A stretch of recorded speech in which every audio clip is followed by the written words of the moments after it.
দর্শক, পটুয়াখালী কুয়াকাটা রয়েছেন আমাদের সহকর্মী কাজী সাইদ যোগ দিচ্ছেন আমাদের সাথে। সাইদ একটু জানাবেন যে ঘূর্ণিঝড় রেমালের আঘাতে উপকূলের এখনকার পরিস্থিতি কেমন দেখছেন?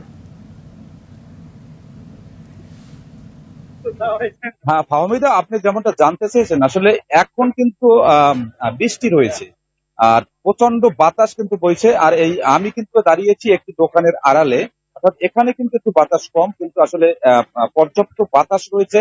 আর এই প্রবল ঘূর্ণিঝড় রেমানের তাণ্ডব কিন্তু আহ, আহ, আজ বিকেল নাগাদ কিন্তু আসলে শুরু হয়েছে। যার কারণে কিন্তু টুরিস্ট পুলিশ, নৌ পুলিশ এবং মহিপুর থানা পুলিশ কিন্তু এই কুয়াকাটার বাসিন্দাদের কিন্তু এখান থেকে সরিয়ে দিয়েছে। আর যারা বেড়িবাঁধের বাহির পাশে বসবাস করে তারা কিন্তু আসলে ইতিমধ্যে আশ্রয় কেন্দ্রে রওনা হবে বলে আমরা কিছুটা নিশ্চিত হয়েছি। আর আপনি জানেন যে আসলে এই বেড়িবাঁধের বাইরে যারা বসবাস করে তাদের জন্য কিন্তু কুয়াকাটা আবাসিক হোটেল গুলো খুলে রাখা হয়েছে। তারা আসলে নিরাপদ আশ্রয় নিতে পারবে। আর এখনকার পরিস্থিতি যদি বলি, আমি এখন কিন্তু আসলে বৃষ্টি হচ্ছে এবং ঝড়ো বাতাস বইছে। আর বাতাসের বেগটা কিন্তু বিকেলের থেকে এখন কিন্তু আসলে একটু বেশি হয়েছে। আর যার কারণে কিন্তু একটু আতঙ্ক ছড়িয়ে পড়েছে।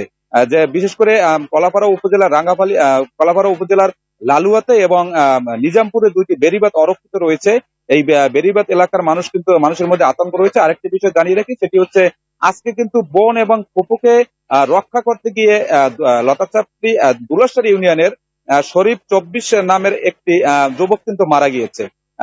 আর এছাড়া কিন্তু আসলে এখন পর্যন্ত কিছু হয়নি। আর যেটি বলেছেন, আসলে গতকাল রাত 3টা থেকে আজকে এখন পর্যন্ত যে থেমে থেমে ভারী এবং মাঝারি ধরনের বৃষ্টিপাত হচ্ছে, এ কারণে কিন্তু নিম্ন অঞ্চল কিন্তু আসলে তলিয়ে গেছে। বহু বাড়িঘরও কিন্তু আসলে পানির নিচে তলিয়ে রয়েছে। এছাড়া সমুদ্রের কিন্তু এখন ভাটা অর্থাৎ বড় জোয়ার হয়নি। যার কারণে কিন্তু ঢেউয়ের তীব্রতা একটু কম। যেটা দুপুরের খবরে বলছিলাম যে প্রচন্ড ঢেউ ছিল, তবে রাতের জোয়ারে যে ঢেউয়ের পরিস্থিতি কতটা ভয়ঙ্কর হতে পারে সেই বিষয়ে কিন্তু আসলে আতঙ্কিত হয়ে সৈকতের আশেপাশে দোকানগুলো রয়েছে তারা কিন্তু। ধন্যবাদ আপনাকে।